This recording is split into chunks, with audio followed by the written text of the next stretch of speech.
کسی کے پیر پڑنے سے شرک نہیں ہوتا، کسی کے پیروں کو چومنے سے شرک نہیں ہوتا، کسی کے ہاتھ چومنے سے شرک نہیں ہوتا، درگاہ کے گول پھرنے سے شرک نہیں ہوتا، نیچے منڈی اوپر پیرا کر کے ہاتھوں پہ چلا بھی تو شرک نہیں ہوتا۔ کو ہمیں سمجھنا پڑے گا شرک کیا ہے۔ شرک کی دو اقسام ہیں، شرک اکبر، شرک اصغر۔ شرک اکبر اب کیا آتا ہے؟ اس میں چار چیزیں آتی ہیں۔ سب سے پہلی چیز اس میں آتی ہے شرک فی العبادہ، دوسرا آتا ہے شرک فی الدعا،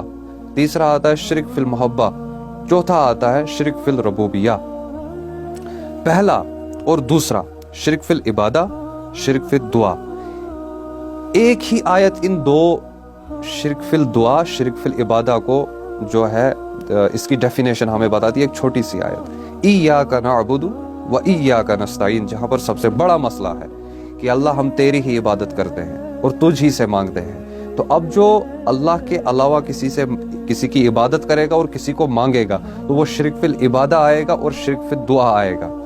جیسے شرک فی العبادہ میں آئے گا کہ آپ کسی بزرگ کے سامنے سجدہ کرو، آپ کسی استان پر جا کے سجدہ کرو، آپ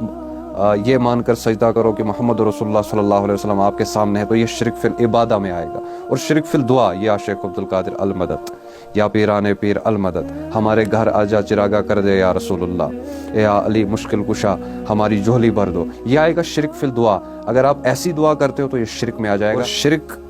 کے بارے میں اللہ رب العزت نے قرآن میں فرمایا کہ جس نے بھی شرک کیا ہے اس پر میں نے جہنم کو واجب کر دیا ہے، اور ایسے شخص کے لیے جہنم کی آگ تیار ہے۔ چھوٹا مسئلہ نہیں ہے یہ۔ اور پھر آتا ہے تیسرا شرک فی المحبہ، کسی سے محبت، جیسے آپ کسی پیر کے پاس جاتے ہو، ہاں اس کی محبت میں، اس کی عقیدت میں آپ جاتے ہو کہ یہ بھی کچھ کر سکتا ہے، اس کے ہاتھ میں بھی کچھ ہے، یا کسی آستانے پر چلے گئے وہاں نہیں جاؤں گا میں تو کوئی نقصان ہو جائے گا،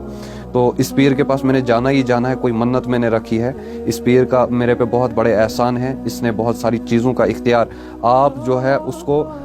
وہ سب چیزوں کا اختیار دیتے ہو جو سب اللہ رب العزت کرتے ہیں، تو اس کو شرک فی المحبت آئے گا، محبہ آئے گا کہنے کہ آپ اس کے پاس اتنی محبت کے ساتھ، اتنی عقیدت کے ساتھ جاتے ہو کہ وہ بھی کچھ کر سکتا ہے، نہیں، یہ شرک میں آئے گا۔ پھر آتا ہے شرک فی الربوبیہ، کہ اس دنیا کے نظام کو چلانے والا کوئی ہے، اللہ کے سوا بھی اس دنیا کے نظام کو چلانے والا کوئی ہے۔ جیسے آپ کہتے ہیں کہ حضور پاک صلی اللہ علیہ وسلم آج بھی اتنی طاقت رکھتے ہیں کہ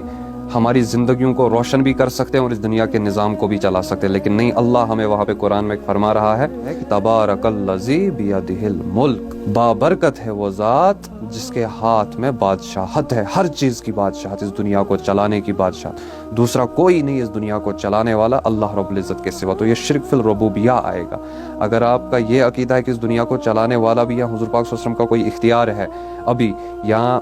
شیخ عبد القادر جیلانی رحمۃ اللہ علیہ کا کوئی اختیار ہے، جیسے آپ کہتے ہو کہ ایک ہی وقت میں انہوں نے 70 مرتبہ 70 گھروں میں اختیار کیا، یا ایسی کوئی چیز عقیدت ہے آپ کو، تو یہ آپ نے شرک کر دیا۔